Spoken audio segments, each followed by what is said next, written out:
읽겠습니다. 보시겠습니다. 제가 봉독하도록 하겠습니다. 여호와께서 노아에게 이르시되 너와 네 집 온 집은 방주로 들어가라. 이 세대에서 내가 내 앞에 의로움을 내가 보았습니다. 너는 모든 정결한 짐승은 암수 7씩 부정한 것은 암수 2씩을 내게로 데려오며 공중의 새도 암수 7씩을 데려와 그 씨를 온 지면에 유전하게 하라.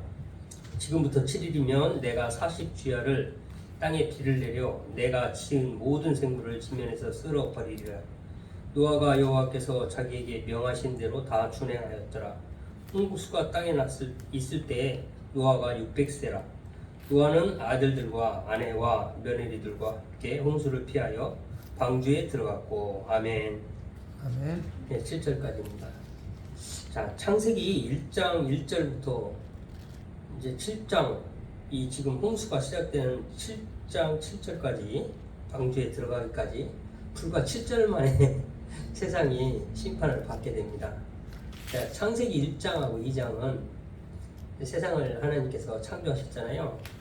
그 다음에 아담을 마지막으로 아담과 하와를 지으시고, 그 다음에 3장으로 가면 에덴 동산에서 죄를 짓고 선악과를 따먹고 쫓겨나고 3장 한 장에 다 이루어집니다. 그게 그 에덴 안에서 그 선악과를 따먹고 한 행동들을 보면 사람이 지을 수 있는 모든 죄, 거짓, 피하고 하나님을 피하고 핑계대고 가증하게 말을 하고 벗었으므로 두려웠다고, 하나님께서 물어보니까 말도 안 되는 핑계도 대고, 죄란, 인간이 지을 수 있는 죄란 죄는 뭐 많이 나온 것 같아요. 사람과 사람 관계 속에서 살인을 제외한 죄가 다 그려졌던 것 같아요. 그런데 그 3장에서 쫓겨납니다. 죄를 짓고 그 한 장 만에 쫓겨났는데 4장으로 가면 이제 라멕이 나와요. 라멕이 나와가지고 살인을 가인의 죄와 라멕의 죄가 한 장에 그려지고 있어요. 그러니까 한 장 만에 얼마나 죄로 치닫고 있는지를 한 장 만에 보여주고 있거든요. 그 다음에 5장으로 가면 이제 노아의 족보가 나오죠. 노아까지, 아담에서 노아까지 그 족보는 멸망당할 족보가 나옵니다. 그래가지고 셋의 이제 아담부터 셋의 후손에, 셋으로 이어지는 후손에서 노아까지 족보가 나오고, 그 족보가 지나면 이제 노아를 하나님께서 찾으시는 6장이 나오고요. 노아를 찾으시고 방주를 지으라고 하고 7장에 가서 비로소 오늘 보시는 대로 이제 비가 오기 창수가 나기 시작합니다. 그래서 인류는 이렇게 인류의 한 세대가 아담의 족보가 완전하게 멸망당하는 상황까지 이릅니다. 그래서 그 죄의 성장이 얼마나 빠르고, 사실은 또 그렇진 않아요. 족보의 어떤 나이를 따지고 이렇게 보면 노아까지는 약 1300에서 1500년 정도 되지 않을까 싶거든요. 그래서 기간은 길었지만 그 사이에 이런 한번 특이할 만한 것은 우리가 생각해 봐야 되는 게, 가인을 하나님께서 벌하시고, 아벨을 죽인 가인을 벌하시고 그 뒤로 하나님이 사라지세요. 그러니까 노아 때까지 하나님이 사라지시는데 뭐냐면, 인류를 하나님이 창조하시고 하나님 없는 세상을 한번 만드셨어요. 그래서 하나님이 전혀 개입하거나 간섭하지 않고, 유일하게 에녹이 하늘로 이제 불림을 받아서 올라가는 그 장면이 있죠. 물론 그거는 하나님께서 에녹을 산채로 죽음을 보지 않고 부르신 것 뿐이지, 가인에게 유리하는 자가 되라는 벌을 주신 이후에 노아를 찾으시기까지 하나님은 완전히 이제 영화로 얘기하면 화면 속에서 사라지시거든요. 그러니까 니네끼리 한번 잘 해봐. 그래서 지금 우리가 인류가 있잖아요. 이게 묘한 거예요. 인류가 하나님 우리끼리도 잘할 수 있어요 라는 말을 할 수가 없는 한 세상을, 심판하는 세상을 만들고, 그 다음에 새 언약을 가지고 노아한테 언약을 해요. 언약을 가지고 하나님께서 새로운 세상을 이제 시작하시는 장면입니다. 그 접점에 있는, 그러니까 7절까지가 그 접점에 있는 장면이라고 보시면 되겠어요. 자, 노아의 장면으로 한번 가보시죠. 하나님께서 죄의 도마를 작정하시고 이제 결심하는 장면이에요. 창세기 6장 3절입니다. 여호와께서 이르시되 나의 영이 영원히 사람과 함께하지 아니하리니 이는 그들이 육신이 됨이라. 그러나 그들의 날은 120년이 되리라 하시니라. 자, 특이할 만한 것은 육신이 되었대요. 우리를 하나님께서는 흙으로 빚으시고 그 코에 생기를 하나님의 영을 불어넣으셔가지고 살아있는 영, 그래서 생명이 되게 하셨어요.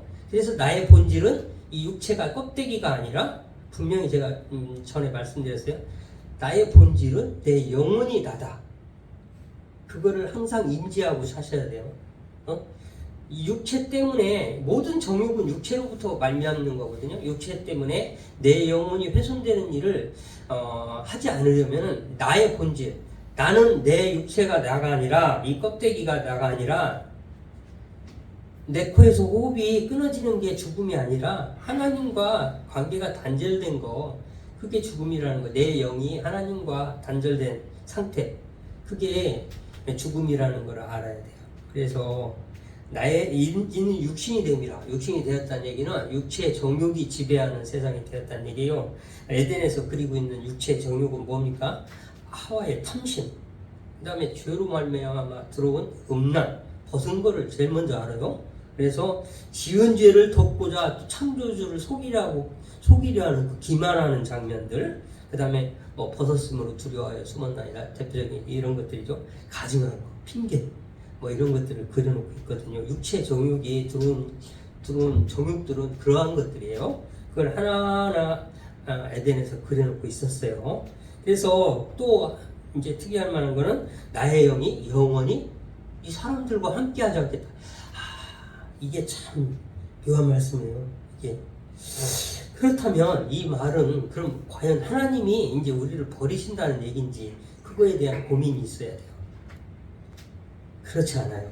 하나님은 새 영을 준비하세요. 새로운 영을 다시 준비하세요. 하나님의 영이 함께 하시지 않는 그 세대는 홍수로 도말하시고 새로운 영, 새 언약,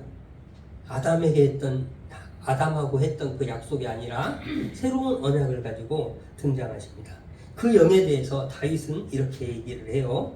시편 104장 30절에 보면 주의 영을 보내어 저희를 창조하사 지면을 새롭게 하시나이다. 땅을 새롭게 한대요. 땅을 새롭게 한다고 했고요. 이제 땅에 대해서는 당연히 우리를 전체를 얘기하는 거예요. 땅의 근원이 된, 그러니까 아담의 근원이 된 땅을 저주하셨잖아요. 이제 나중에 또 나옵니다. 땅을 물로 다시는 내가 쓸어버리지 않겠다. 그런 얘기도 나오고 해요. 이따가 나옵니다. 에스겔은 또 그 영의 새로운 영에 대해서 이렇게 이야기합니다. 에스겔 36장 23절에 보면 또 새 영을 너희 속에 두고 내 마음을 너희에게 주되 너희 육신에서 굳은 마음을 제하고 온유한 사람이 천국을 차지한다고 했잖아요. 부드러운 마음, 새 영을 받을 만한 굳은 마음을 제하고 부드러운 마음을 줄 것이며, 에스겔 36장 23절 말씀이에요. 신약의 시대로 가서는 사도행전에 보면 사도행전 2장 18절을 보면 그때 내가 내 영으로 내 남종과 여종에게 부어주리니 라고 하나님께서 준비하신 새 영에 대해서 이렇게 기록을 하고 있어요. 그렇다면 새 영은 누구겠습니까? 당연히 보혜사 성령님이죠. 오늘 은혜의 시대를 살아가고 있는 우리들은 성령님의 인도하심을 받고 살아가고 있는 거거든요. 우리가 알지 못하는 사이에 하나님을 바라보고 있는 사람들의 인생은 그렇게 되게 성령님께서 이 모양 저 모양으로 인도해 주시는 거예요. 세례 요한도 그거에 대해 새 영에 대해서 또 이야기했습니다. 세례 요한은 이렇게 말합니다. 누가복음 33장 16절에 보면 나는 물로 세례를 주거니와 그는 성령과 불로 세례를 주시리라 이렇게 이야기하고 있고요. 성령으로 세례를 준다는 이야기를 하고 있고요. 또한 예수님에 대하여 증언하기를 우리에게 세례로 성령을 주시는 분이라고 이야기하고 있습니다. 금방 얘기했던 대로요. 예수님께서 또 부활하시고 승천하실 때 또 직접 말씀하세요. 이번에는 제자들에게 보혜사 성령님을 보내줄 테니 너희는 예루살렘을 떠나지 말고 기다리고 있어라. 성령님을 기다려. 새 영을 기다리라고 하는 장면이에요. 이렇게 하나님의 말씀이 창세기부터 구약, 신약, 그리스도를 포함한 신약에 이르기까지, 그리고 오늘 우리에게 이르기까지 쭉 그 약속이, 하나님의 계획이 이루어지고 있는 것을 볼 수가 있어요. 다시 돌아가겠습니다. 창세기 6장 6절. 땅 위에 사람 지으셨음을 한탄하사 마음에 근심하시고. 야, 이 한탄하다, 마음에 근심하다, 이게 묘한 표현이죠. 인간적인 표현이에요. 이게 사람이나 할 수 있는 표현이에요. 하나님은 하나님이신데 마치 후회스러운 표현을 이렇게 써놨는데, 이거에 대해서는 내가 여러분들한테 질문을 할 수도 있어요. 이 말이 어떻게 들리냐 이렇게 물어볼 수도 있어요. 도대체 이럴 줄은 예상하지 못했다, 사람들이 그럴 수가 있나 라고 들릴 수도 있겠는데, 이건 그렇지 않아요.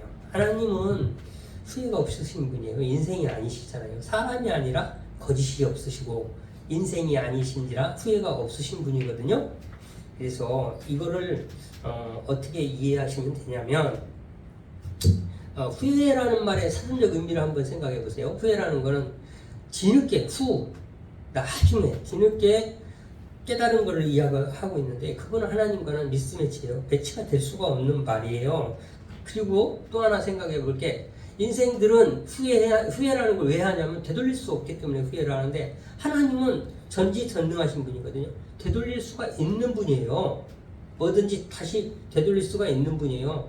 못하실 게 없는 분이에요. 그러니까 후회라는 단어는 인생들한테 적용되는 거지 하나님에게는 적용될 수 없는 단어예요. 그렇다면 이 부분을 어떻게 이해해야 되냐? 하나님이 탄식하실 정도로, 그러니까 한탄하실 정도로, 얘들 왜 이러지? 그러니까 근심, 마음의 근심은 죽어야 돼. 스스로가 지금 죽는 길로 가고 있어. 인생들이 지금 그것을 보고 이 마음속으로 한숨 짓는 탄식이 한탄 아닙니까? 한숨을 져가면서 탄식하는 걸 한탄이라고 해요. 얘들 죽어야 되는데, 내가 정령 죽으리라 한 에덴에서 한 약속, 그거 잊었나 얘들이?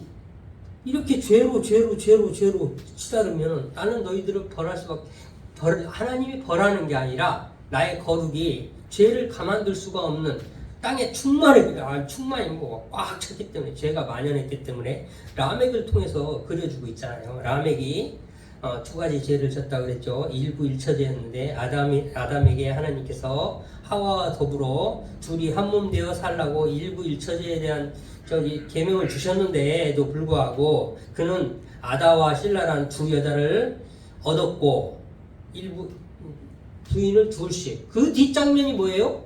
성경에서 거인들 나오면서, 하나님의 아들들, 거인 막 이런 거 나오면서 자기들이 보이는 대로, 좋은 대로 다 아내로 삼았더라. 자기들 아내로 삼았더라. 다 전부 다 이런 얘기잖아요. 예, 그런 이제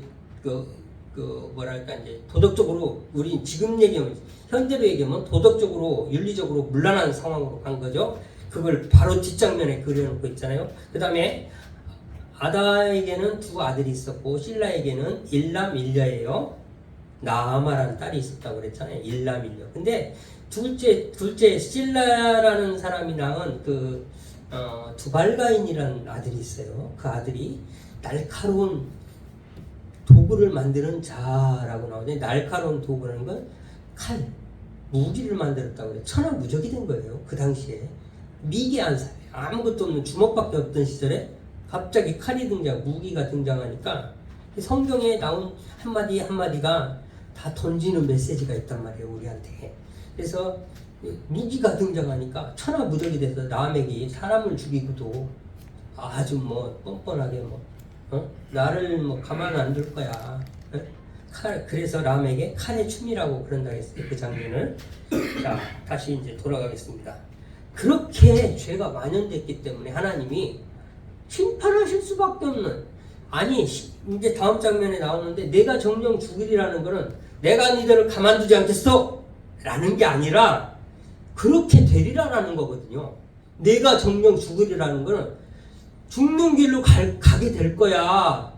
선악과를 따먹으면 네가 죽을 수밖에 없는 길을 가게 될 거야 라고 말씀하시는 거죠. 하나님이 그렇게 한다는 게 아니라 사람이 그렇게 간다고요. 죽는 길로. 그 이야기를 정령 죽으리라 라는 말씀이거든요. 내 영이, 하나님의 영이 함께하지 않는 사람들은 죄를 이길 만한 능력이 없어요. 하나님과 붙어있지 않으면 우리는 말씀에서 떨어지면은 사단을 이길 만한 능력이 없다고요. 스스로 이길 수 있다고 하는 것 자체가 이미 교만이고 가증한 행동이에요. 내가 사단을 이길 수 있다고 하는 자체가 문제가 있는 사람의 행동이에요. 그래서 믿는 사람들은 겸손. 하나님 앞에 딱 엎드리는, 자복하는, 겸손하게 낮추는 그런 자세가 필요한 것입니다. 마음에 근심하시고 이렇게 되면은 어쩔 수 없이 악을 도말하게 이제 나의 거룩이 죄를 이제 정화를 시킬 텐데 그 심판에 대해서 가슴 아파하고 있는 장면이거든요. 제가 보기엔 그래요. 탄식하시고 뭐 후회하시고 그런 개념이 아니라 그 부분은 마음에 근심하시고 탄식하시고 이거는 얘들 어쩌려고 이러지? 다 죽겠네 얘들.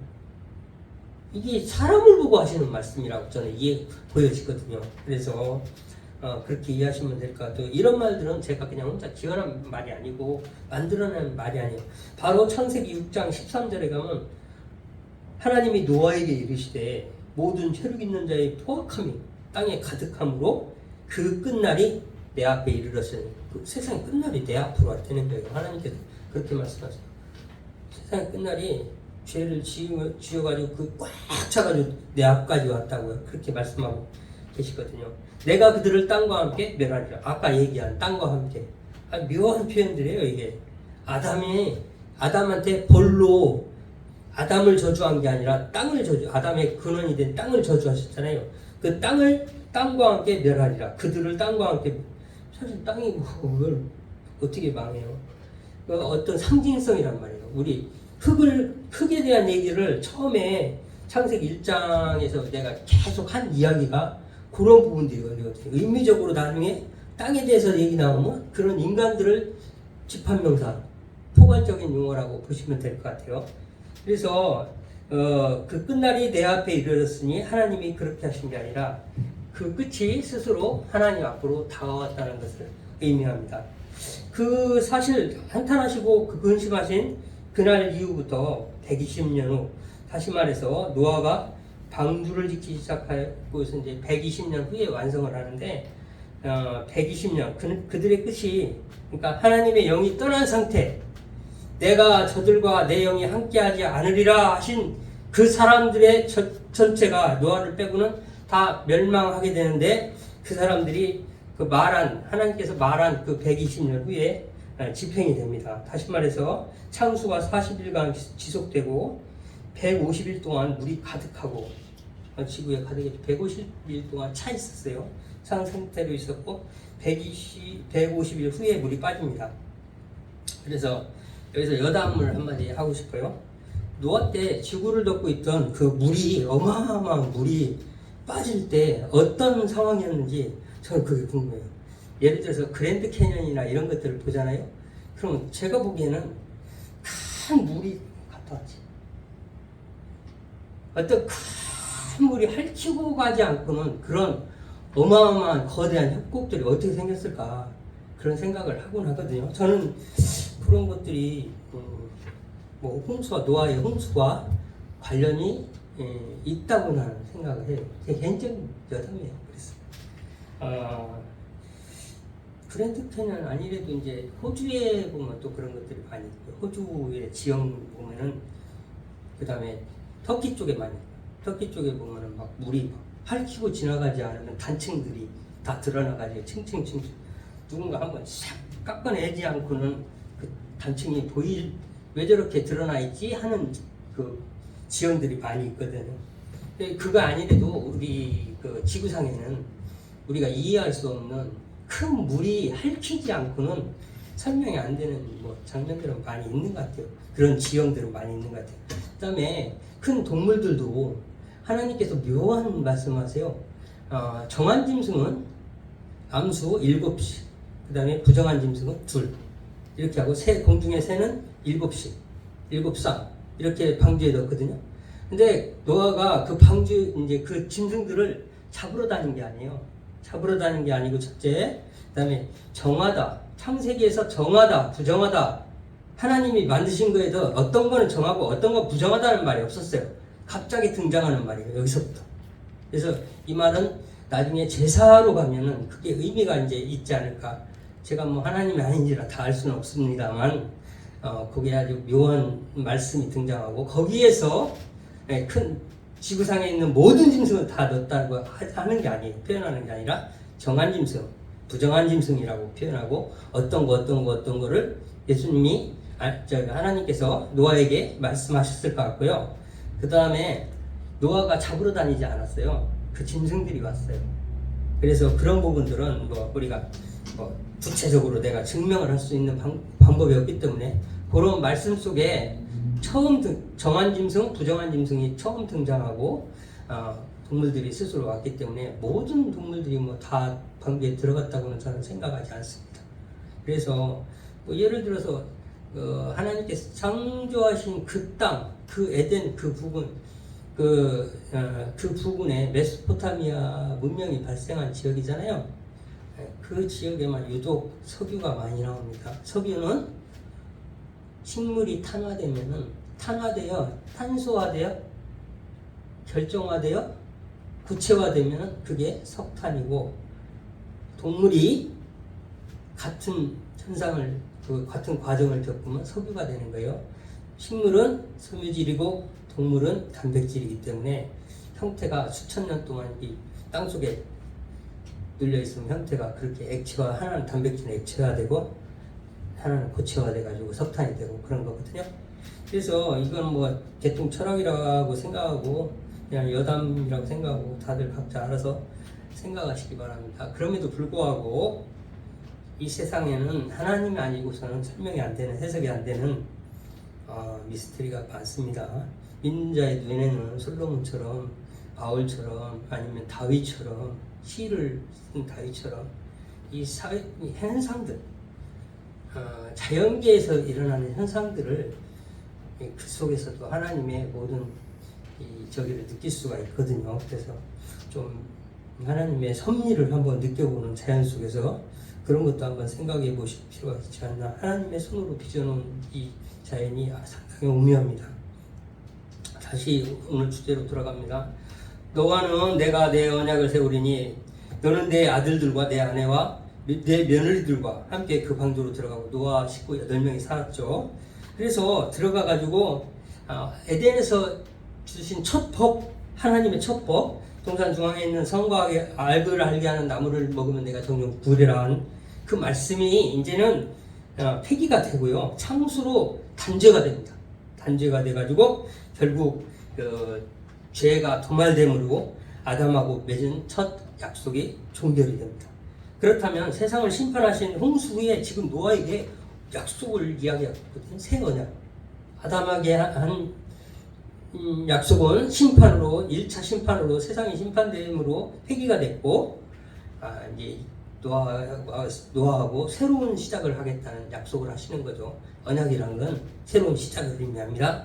그래서 노아의 홍수는 정확히 1년 걸렸어요. 노아가 600세 되던 해 2월 17일 날 시작됐고요. 그 다음에 601세 되는 2월 17일 날 물이 다 빠집니다. 창세기 7장 11절에 노아가 600세 되던 해 둘째 달 곧 그 달 열 1의 날이라. 그리고 물이 빠지는 거는 창세기 8장 14절 둘째 달 21의 날에 땅이 말랐더라. 그래서 601세 2월 17일 날 땅이 마르게 됐습니다. 참고로 아담에 대해서 알 필요가 있어요. 아담에게 하나님께서 끝까지 은혜를 베풀어 주시는 게 있어. 뭐냐면 아담이 930살을 살아요. 근데 자기의 죄로 인해서 자기의 자손들이잖아요. 지금 지구상에 있는 모든 게 자기 자손들이잖아요. 그 사람들이 멸망하는 거는 보지 않게 해주시고, 그래서 930세를 살고 죽는데 930세를 나이를 계산을 하면 노아의 아버지 라멕, 이쪽 저 가인의 후손 라멕이 아니고 이건 셋 계열, 그리스도의 계열 라멕, 노아의 아버지 라멕일 때에 아담이 죽어요. 930년을 살고, 그리고 이제 노아는 950살까지 살죠. 그래서 참 하나님이 끝까지 아담에게는 끝까지 은혜를 베푸시는 장면을 보여주십니다. 그리고 홍수의 홍수 후에 이제 이제 홍수가 끝나고 나서 이제 땅이 말라가지고 노아가 나와가지고 첫 번째 한 게 뭐냐면 제사예요. 제사를 드렸어요. 나오자마자 제사를 드렸고, 그 제사가 끝나면서 하나님께서는 세 가지 언약을 해주세요. 하나는 하나님의 심중에 있는 언약이고, 두 가지는 사람에게 공표된 언약인데, 첫 번째는 사람으로 말미암아 땅을 다시 저주하지 않으리라 마음에 다짐하세요. 하나님께서 아담의 벌로 주신 그 땅을 저주한 그 땅을 다시는 땅을 저주하지, 또 땅이라고 해요. 땅을 다시는 저주하지 않으리라 이렇게 나오고요. 창세기 8장 21절에 그렇게 이야기하고 있습니다. 그 다음에 두 번째 약속은 노아와 그 가족들에게 복을 주십니다. 그래서 창세기 9장 1절에 이거 지금은 뭐 너무 많이 시간이 가가지고 다 읽을 수가 없어서 지나가겠습니다. 근데 특이할 만한 게 있어요.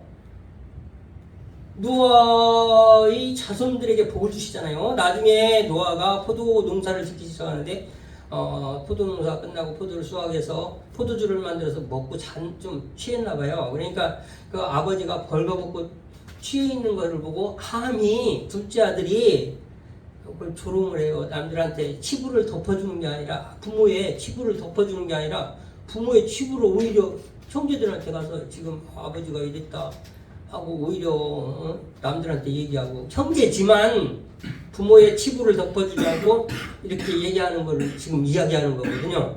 그거를 나중에 잠에서 깬 노아가 알고서 노아가 함에게 벌을 내리는데 뭐라고 하냐면, 가나안은 형제의 종의 종이 되라고 그래요. 그게 무슨 말이냐? 가나안은 함의 아들이에요. 근데 함이 잘못했는데 가나안을, 함의 아들을, 그러니까 가나안이 생명적으로는 뭐예요? 유전이란 거 뭐야? 남은 것이 전해지는 거잖아. 유전. 뭔가 죽었는데 남겨져 있어. 씨가 남겨져 있어. 또 다른 거에 가가지고 전해지는 게 유전이랑 자식한테. 근데 자 봐봐요. 이제 결론만 얘기해. 시간이 너무 많이 갔어. 오늘은 하나님께서 노아와 노아의 자식들에게 복을 줬는데, 노아가, 사람이 하나님께서 복을 주신 사람을 벌할 수 있나요? 그러니까 함의 자손부터, 함에게 벌을 주려면 함의 자손부터가 시작되는 거예요. 그 벌의 대상이. 하나님께서는 함을 복을 주셨거든요. 생육하고 번성하라고 했거든요. 자, 세 번째 넘어가겠습니다. 물을, 육체를 멸하는 도구로 사용하지 않겠다 이야기예요. 이걸 약속했어요.